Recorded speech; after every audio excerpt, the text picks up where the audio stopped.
2025 começou e você ainda tá perdido no tempo? Clica nesse vídeo que eu vou te ajudar com dicas bem simples para fazer um planejamento simples, mas que funciona para você.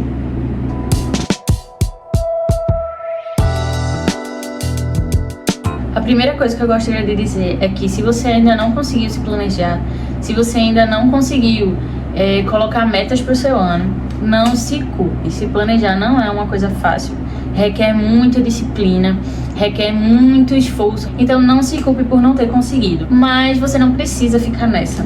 Você pode sim começar a estruturar uma rotina, isso é perfeitamente e totalmente possível e eu vou te ajudar. Então a primeira dica é essa: não se culpe. Não adianta você ficar pensando, eu não consigo fazer nada, aquilo que eu tinha em mente de fazer como plano para fevereiro ou para janeiro não deu certo, amanhã é um novo dia, você pode tentar novamente.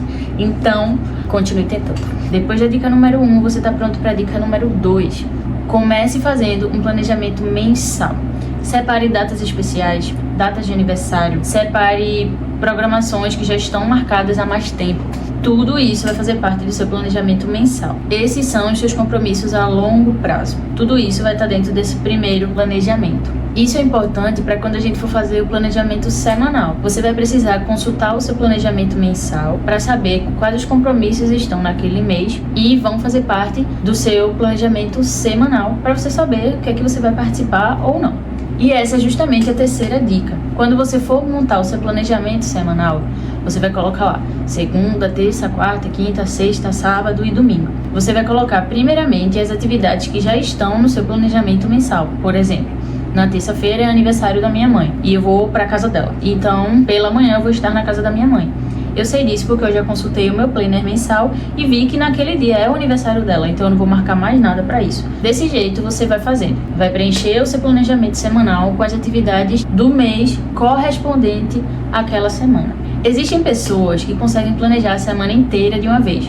Elas têm vários compromissos, elas têm horário para cada coisa, normalmente pessoas mais atarefadas, normalmente pessoas que têm compromissos mais diversos. Não é o meu caso. Eu passo o dia inteiro na escola, então meu compromisso é na escola. A maior parte do meu tempo eu passo trabalhando na escola. Então eu não tenho tantos horários para programações diferentes, para compromissos diferentes. Eu tenho algumas atividades específicas, mas elas estão dentro de uma outra coisa que eu vou falar já já, que é o to-do list. Então não necessariamente está associada ao horário, tem que ser aquele horário. Meu planejamento semanal ele é bem mais flexível do que o de algumas pessoas. Por isso que normalmente eu faço meu planejamento um dia antes. Você planejou toda a sua semana, você conseguiu encaixar todos os seus compromissos. Às vezes acontece de um compromisso ou outro mudar, de algo ser cancelado, ou de você precisar encaixar alguma atividade onde antes não tinha. Isso é totalmente normal. E como é que você vai saber como você vai fazer para mudar, como que isso é possível? Você já tinha um planejamento fechado na noite anterior ou no dia anterior, você vai consultar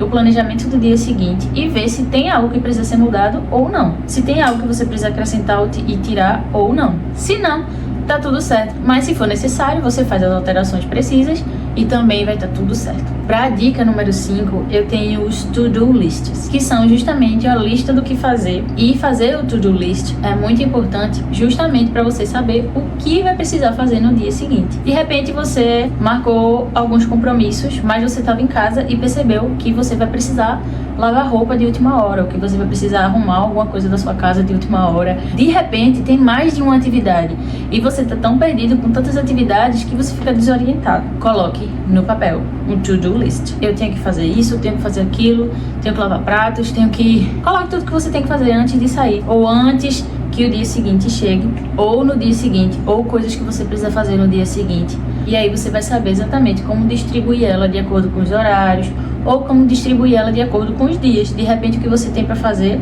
não é para amanhã, mas é para depois de amanhã. Então você já vai saber que depois de amanhã tem mais uma coisa para fazer, algo que precisa ser encaixado na sua agenda. Eu vou tentar mostrar para vocês na prática. Eu tenho esse planner aqui, que inclusive fui eu que fiz. Como eu falei no vídeo passado, eu fui na rua, nas lojas, tentei encontrar um planner que fosse a minha cara, que fosse um preço legal e que fosse a folha que eu queria, mas eu não encontrei. Eu tava procurando papel quadriculado ou aquele que é pontilhado e não achei. Então eu resolvi fazer o meu próprio planner. Johnny me ajudou, ele é design e ele me ajudou a fazer a capa e a parte de trás. Eu tô nessa vibe bem verão, não consegui desapegar das férias, por isso eu trouxe o mar para a minha vida. Vou mostrar pra vocês agora como é que eu faço meu planejamento. Esse daqui é o meu padrão de planejamento. Eu começo colocando o dia da semana, a data e todos os horários que eu vou fazer as coisas, mas eu vou fazendo parte por parte. Então eu coloco 9 horas, acordar, higiene e comer. Acordar, fazer higiene e comer é o que eu vou fazer dentro desse horário aqui. Às 11 eu vou lavar roupas e fazer a reunião. Às 12 horas eu tenho almoço e devocional. Então eu vou colocando a hora e a atividade que eu tenho para fazer. Esse daqui são as coisas que eu sei a hora que seria melhor para fazer.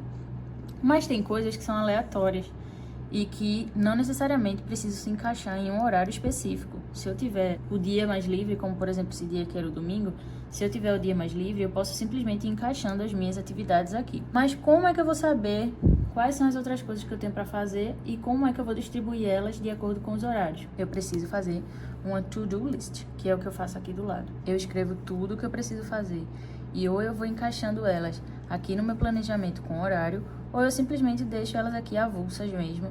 Às vezes eu nem cumpro e passo para outro dia da semana. Eu não sei se você acha trabalhoso esse tipo de método para fazer planejamento, mas eu, Natália, eu preciso escrever. Eu preciso de um papel que me ajude a organizar as ideias. Eu não sou muito virtual também com relação ao meu planejamento. Já usei algumas ferramentas virtuais, mas não é a mesma coisa para mim.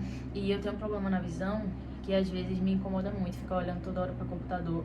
Nem sempre conseguia andar com o computador pelos lugares, então eu preferi usar um caderno mesmo. Eu gosto desse tipo de planejamento que eu faço. E eu não mostrei aqui, mas eu tenho uma outra parte onde estão datas de aniversário, datas comemorativas, que eu pego elas e encaixo nesses planejamentos aqui. Eu não gosto de fazer o planejamento da semana inteira, eu prefiro fazer dia por dia. Você consegue se organizar bem melhor se você fizer da semana inteira, deixar um espaço para cada dia da semana e ir lá completando as lacunas. É bem melhor, você se organiza de uma forma bem melhor. Ou às vezes também o meu planejamento vai ser somente de horário e eu vou simplesmente colocando as coisas que eu tenho para fazer dentro de cada horário. Assim eu não preciso fazer uma to-do list, porque eu consegui me organizar de uma forma que eu não tô confusa, que eu não preciso escrever cada coisinha que eu tenho para fazer em uma lista. Eu consegui simplesmente encaixar elas nos horários que eu tinha. Como por exemplo aqui, nesse outro domingo eu não coloquei nenhuma atividade com horário, porque eu queria ficar mais livre, ficar mais à vontade durante o dia, menos presas a horários. Então eu só fiz uma to-do list com todas as coisas que eu tinha para fazer e elas poderiam ser feitas independente do horário. Isso também me dá bastante liberdade. Uma outra coisa que me faz gostar muito desse caderno aqui que eu fiz é que ele tem um espaço vazio e ao mesmo tempo com os quadradinhos que dá para me ajudar a escrever, mas ele não tem um formato específico de planner, porque me confunde muito e nem sempre eu consigo preencher as informações que estão lá. Então eu prefiro fazer um planner com as informações que eu preciso, que é somente os horários específicos que eu preciso, para a quantidade de linhas específicas que eu preciso e o to-do list. Somente isso. Dia da semana, data, horários e linhas específicas e to-do list. E normalmente os planners semanais, eles vêm muito mais informações. Eu prefiro um espaço mais livre para fazer do jeito que eu me sinto mais à vontade, mas isso fica totalmente a seu critério. Se você se sente melhor para comprar um planner, é muito bom também, vale muito a pena. Só depende de cada personalidade, mas você só vai saber depois que você experimentar. Recapitulando, dica 1, não se frustre por não ter conseguido começar ainda. Ainda dá tempo, você vai precisar de planejamento pro resto da sua vida. Número 2, faça um planejamento mensal. Tenha um planner mensal onde você consiga anotar tudo que você vai fazer naquele mês de importante. Dica de número 3, faça um planejamento mensal. Escreva os dias da semana e coloque neles as coisas que você precisa fazer em horários específicos. Dica de número 4, planeje o dia anterior de novo. Revise o dia anterior para ver se algo mudou ou não. Dica de número 5, não esqueça de fazer o to-do list se for necessário. Isso vai ajudar você a se organizar, você vai ver que vai fazer muita diferença. É isso, gente, essas foram as dicas de hoje. Eu espero realmente que ajude você a se organizar melhor, a fazer as suas atividades de uma forma melhor, a viver o seu dia de uma forma melhor. Fique com Deus e um beijo.